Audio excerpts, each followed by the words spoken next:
Bonjour, bienvenue sur Sudokanar. Dans cette vidéo, on va explorer le livret d'instructions du prochain round du Sudoku Grand Prix. Il est organisé par les Pays-Bas et nous avons là 4 auteurs de renommée mondiale, Arvid Bars, Tom Groth-Kormelink, qui est un de mes auteurs préférés, soit dit en passant, Richard Stolk, qui est The Professor, comme on dit sur Cracking the Cryptic, et Wilbert Schwartz.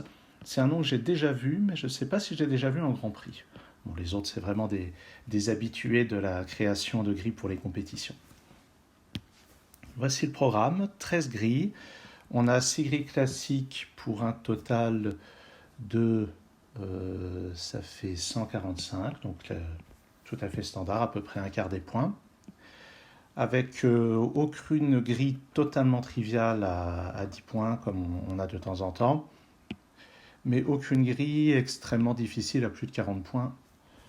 Donc il faudra voir. Donc, pour les gens qui sont efficaces en classique, ça peut être un bon pari de résoudre tout ça. Et ensuite, nous avons des variantes qui, pour la plupart, sont très standards. Mathrax, c'est très standard. Outside aussi. Renban, Killer et Kropki, tout ça, c'est très standard.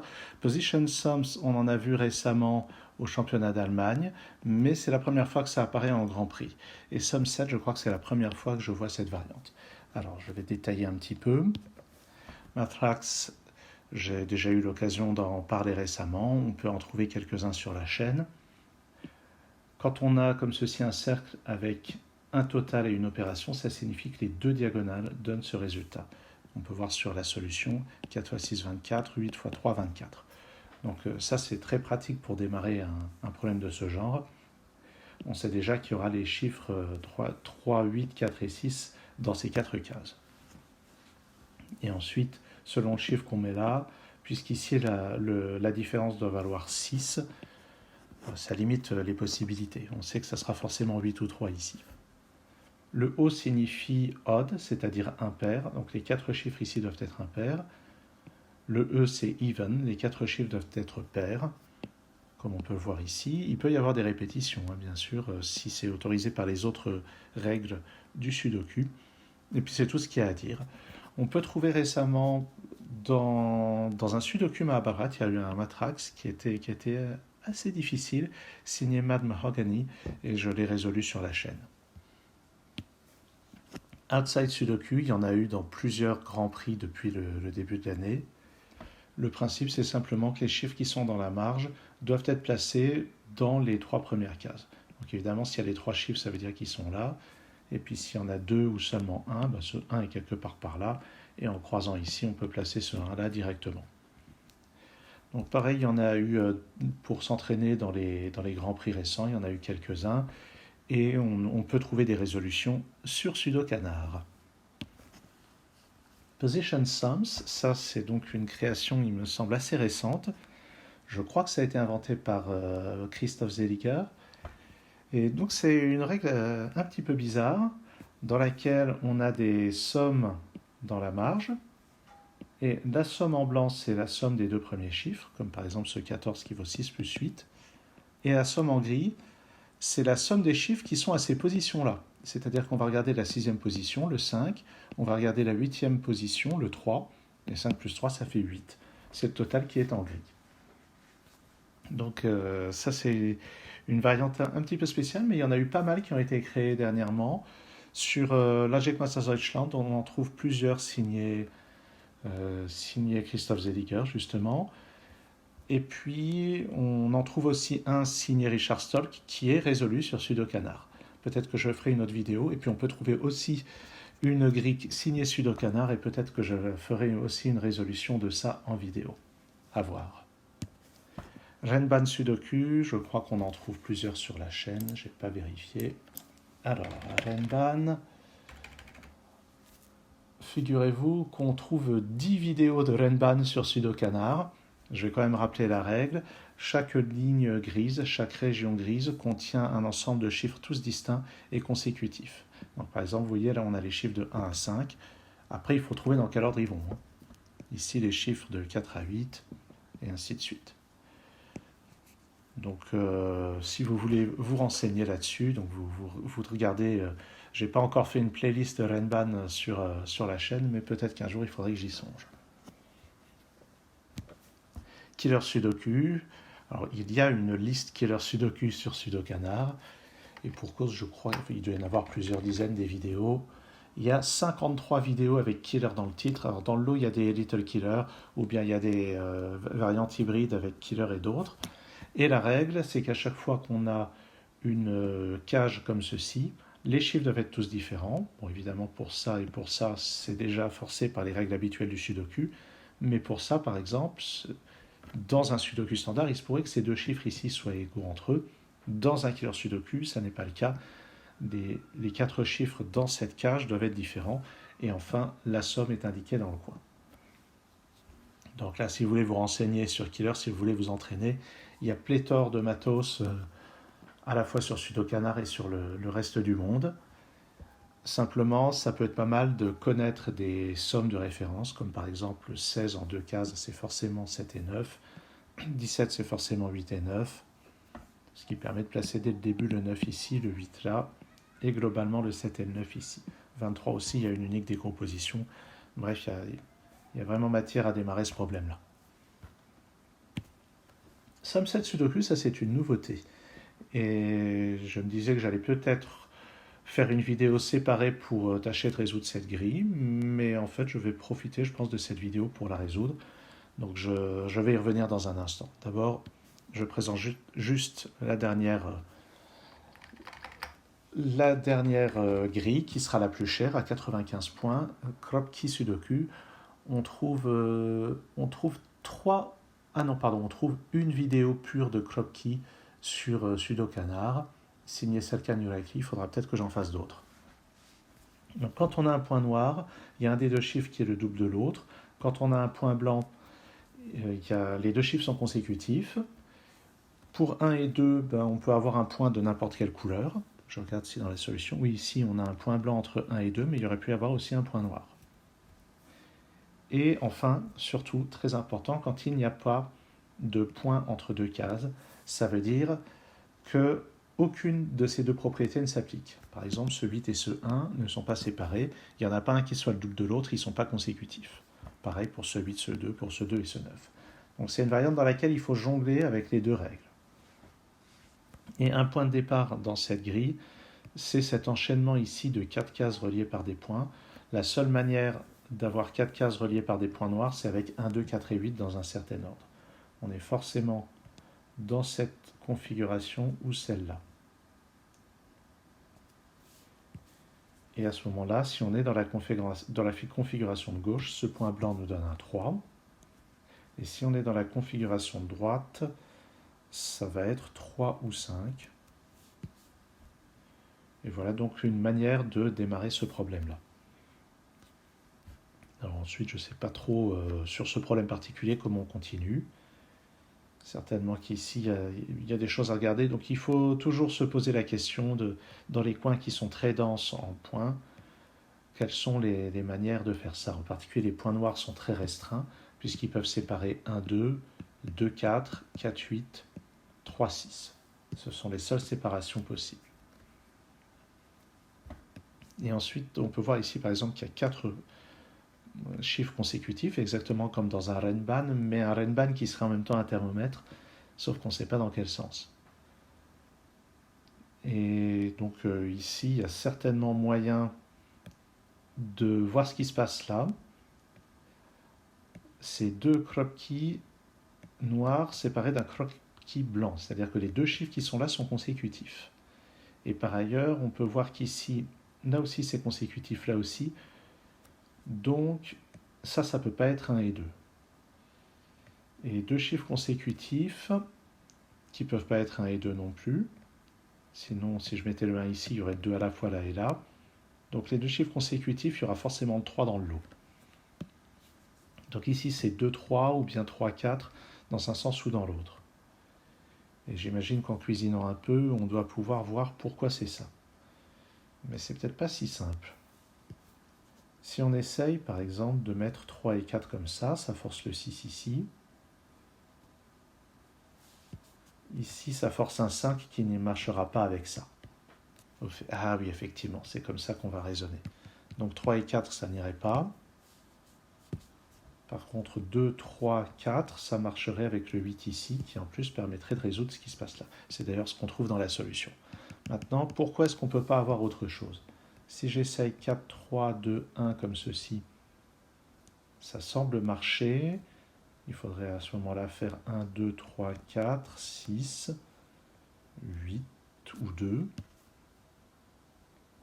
2, 1. Ça a l'air de marcher aussi. Il faut croire qu'il y a une impossibilité à un autre endroit. Ah oui, l'autre endroit, c'est là. Là, ça ne marche pas. On est obligé... Ah non. Oui, ça peut... Ça pourrait être 3, ça peut être. Bon. Bref, je ne vais pas creuser parce que ce n'est pas l'essentiel de cette vidéo. Oh si, ça serait bien quand même de savoir. Alors, si j'ai le 1 là, ça sélectionne 8, 4, 2, 1, mais là, ça peut encore être 8, 4, 2, 1. Le 3 ne peut pas être là parce que sinon il y aura un point. Donc le 3 est là. Ah pardon, c'est là que ça bloque. Le 1 ici forcerait un 2 là. Donc c'est pour ça que c'est pas possible. Et il reste à exclure la dernière éventualité qui est 3, 2, 1. Ben, ça force forcément un 2. Donc on voit qu'effectivement, la configuration avec 2 et 3 ici est la seule possible. Et ça donne déjà un bon début, un bon point de départ pour la grille, puisqu'on a plein de chiffres placés dans toute cette partie-là. Allez, je voudrais concentrer l'essentiel de cette vidéo sur le Sum 7 Sudoku, où ici on a des cages, et on demande que dans chaque cage, la somme des chiffres soit différente des autres sommes dans les cages. Par exemple, on voit ici c'est 15, ici c'est 8, 7, 12, 14, 9, 3, 10, 13, 11. Bon, je n'ai pas tenu compte, 16 et 17, je n'ai pas tenu compte, mais on obtient bien des sommes qui sont toutes différentes. Ça rappelle un petit peu une variante dans laquelle les sommes sont numérotées, c'est-à-dire qu'on nous dit non seulement qu'elles sont toutes différentes, mais en plus on nous dit de quelle manière elles sont classées. Alors comment est-ce qu'on peut essayer de résoudre ce problème? Bon, déjà, là il y a une partie de Sudoku classique qui a l'air d'être complètement directe. Ici il me manque 3 et 9. Ici il me manque 1 et 2, d'après ce 1, c'est comme ceci.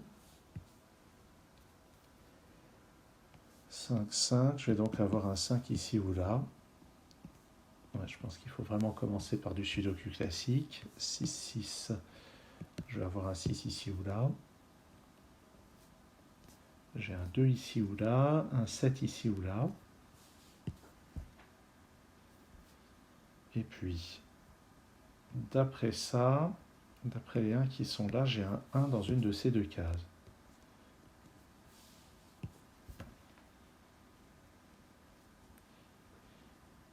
Et puis, 4 et 5, bof. Ah, pardon, avec les deux, j'ai un 2 ici. J'ai un 8 dans une de ces deux cases.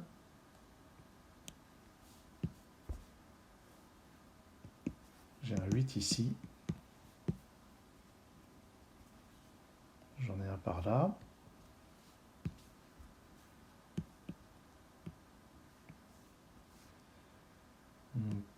J'ai un 1 ici ou là.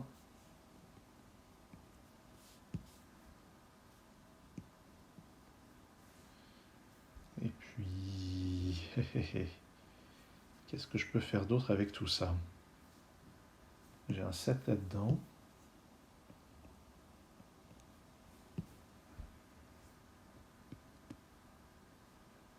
J'ai un 5 par là, mais ça ne me renseigne pas tellement.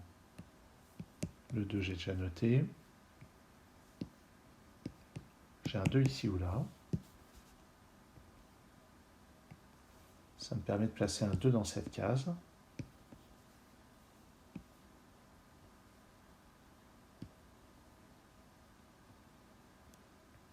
Ah non, j'allais dire le 5, mais il est déjà placé. Par contre, ce 3 permet de dire qu'il y a un 3 parmi ces deux cases. Bon, pour le moment, c'est clair que j'ai pas grand-chose de faisable avec avec les cages. Le fait que les sommes soient toutes différentes, pour le moment, je ne vois pas du tout comment exploiter ça.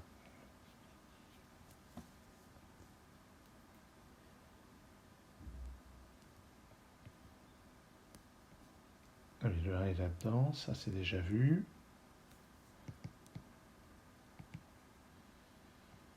Qu'est-ce qu'on peut avoir comme chiffre par ici? Ça n'est pas 1, 2, 4, 5, 8. Il me reste donc 3, 9, 6 et 7. Donc ici c'est 3 ou 6. 6, 7 ou 9 là.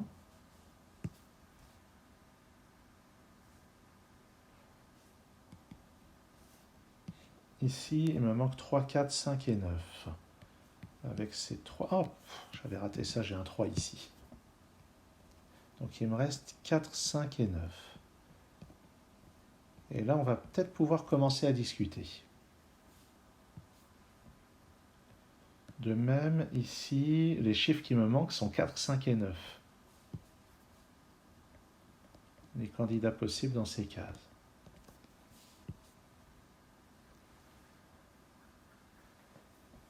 Ce qui va limiter les sommes possibles. Ici, les sommes possibles sont 9, 13 et 14. Ici, j'ai 12, 13 et 17. Donc il faudra éviter d'avoir 13 ici et là.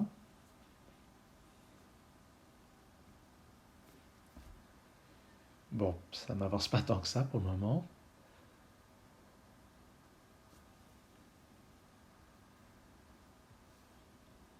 Dans cette colonne, il me manque 1, 3, 5, 6 et 9. 1 et 3 ici.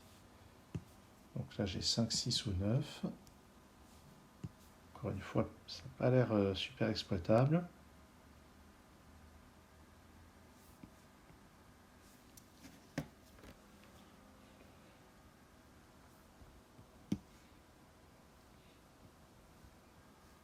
Qu'est-ce qu'on va bien pouvoir faire? Notez que cette histoire de 13 ici et là, ça interagit beaucoup avec... Ça semble interagir avec le fait qu'on puisse mettre le 7 ici, qui ferait une somme de 13 aussi.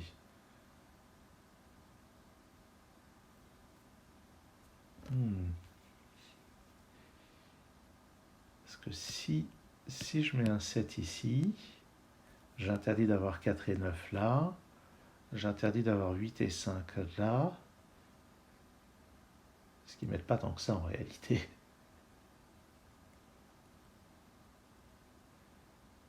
Aïe aïe aïe. Donc qu'est-ce que je vais avoir là-dedans?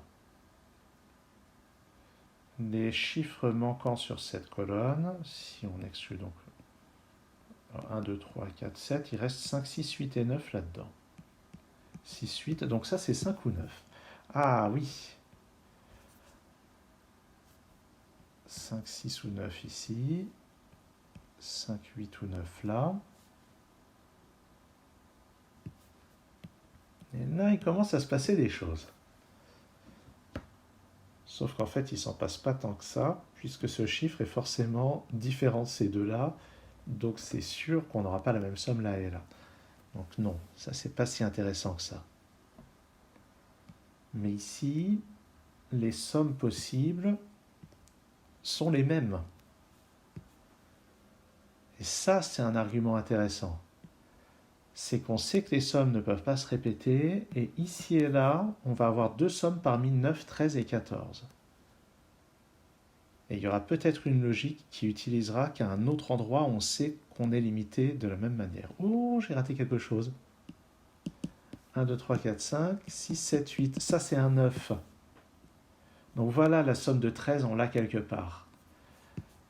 On a la somme de 13 ici, et ça peut valoir le coup de tenir un registre des sommes qu'on a déjà. Donc d'une part, ça va éliminer le 9 dans cette case. Mais surtout, ça va éliminer 13 de toutes les possibilités, ce qui veut dire que ces deux sommes sont 9 et 14. Donc on a globalement 9 et 14 qui sont réservés pour ces deux cases, pour ces deux cages plutôt. Ici, ça ne peut pas être 13, donc je peux effacer le 5. Ici, je peux effacer le 7, donc je dois le placer ici. Et j'en déduis que j'ai un 1 et un 2 grâce aux notes que j'avais mises. Ça me permet de placer aussi un 2 là-haut, toujours avec les notations Snyder. Et j'ai la somme 8 maintenant qui est répertoriée ici. Le 7 étant pris, ça c'est 6 ou 9. Et regardons. Donc ici, ça, oui, ça c'est un 9, pardon, c'est pas un 3. J'ai 4 ou 9 ici. Et j'ai aussi 4, 5 ou 9 dans cette case. Et déjà, on peut voir que là, j'ai un triplé 4, 5, 9, donc ça, c'est un 8. Et à côté, j'ai un 1.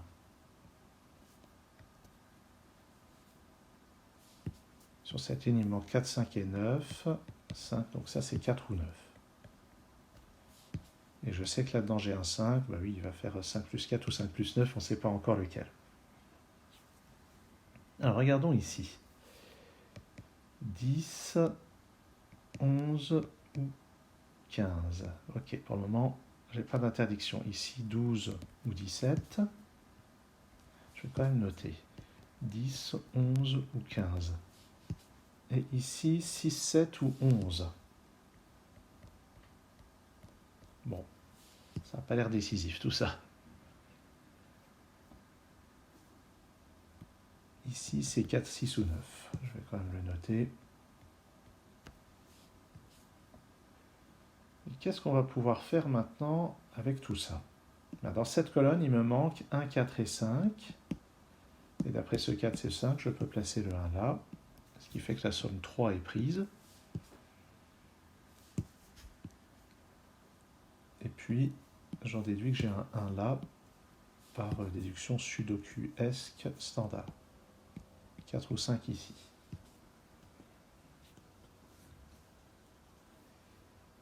Voyons. Dans cette colonne, il me manque 3, 5, 6 et 9. Le 9 n'est pas là-dedans, donc c'est parmi 3, 5 et 6. Ce 5 me dit qu'ici j'ai 3 ou 6, et au-dessus 3, 5 ou 6. Donc les sommes possibles sont 9, 8 et 11. Sauf que 8 est vraiment déjà pris, donc j'aurai pas 3 plus 5. 9 est déjà pris là-dedans.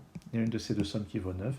Donc cette somme ici vaut forcément 11, ce qui force le 5 au-dessus et le 6 en dessous. Donc je n'ai pas de 7 ici, je vais avoir, ou plutôt, pardon, je n'ai pas de 5, ça va forcément être 7 et 3, ce qui veut dire que la somme 10 maintenant est prise. Et ce 3 permettait de lever l'ambiguïté.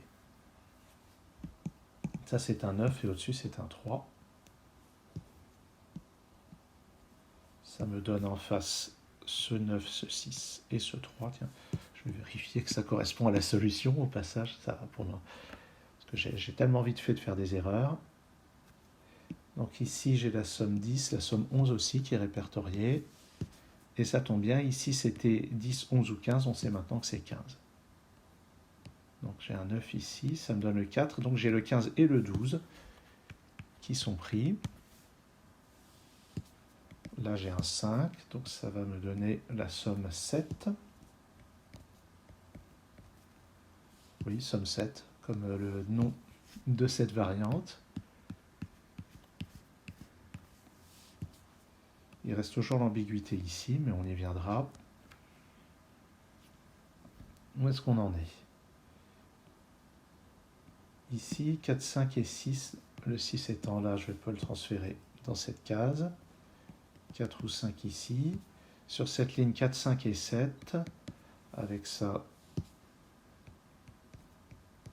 j'ai ces limitations. Sur cette ligne 4, 5 et 8, avec ça, j'ai des limitations aussi.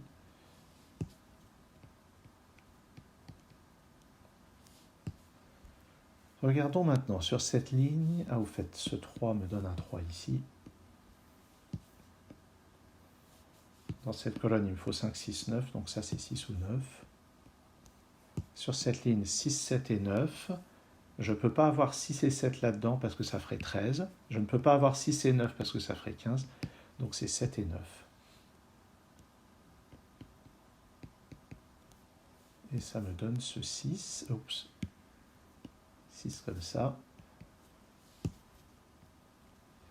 Et cette paire 5 et 9 me donne ici le 4 et le 6. Notez que la somme 16 est prise. Là-dedans, il me reste à caser 7, 8 et 9. Ça ne peut pas être 7 et 9 ici, il y a forcément un 8. Ça ne peut pas être 7 et 8 parce que 15 est déjà pris, donc c'est 8 et 9. Et ça va résoudre pas mal de choses. Comme ceci, comme ça. Ça me résout aussi ça, ça. Ça, c'est un 4. Donc là, on a notre somme de 9. Là, j'ai le 9 avec le 5, ce qui donne la somme de 14. Et enfin, les derniers chiffres, il me faut un 6 et un 8. Et ça colle, je pense. Il semble que j'ai juste. Ok. Donc le début était un petit peu fastidieux, mais ce qui a vraiment tout débloqué, ça a été de repérer ce naked single, cette case qui ne pouvait contenir que le 9. Et c'est vrai qu'à partir de là, ça a permis d'éliminer 13 de plein de cases. Alors mon pari, c'est que le problème à 92 points qui sera dans l'épreuve sera constitué de cages avec 3 chiffres. Ce qui fait que les sommes vont être beaucoup plus vastes que les sommes qu'on rencontre dans ce problème-là. Ça va couvrir une plage de nombres beaucoup plus grande, ou bien il y en aura de tailles différentes. Mais je m'attends à quelque chose de plus difficile que ça. Ça aurait valu probablement entre 45 et 50 points dans un Grand Prix. Bon, eh bien, à venir prochainement, il y aura un Kropki à 92 points extrait d'un Grand Prix de 2016. Et puis, je ne sais pas quoi d'autre. Peut-être que je résoudrai mon Position Sums. On verra. Merci d'avoir suivi cette vidéo et à très bientôt sur Sudokanar.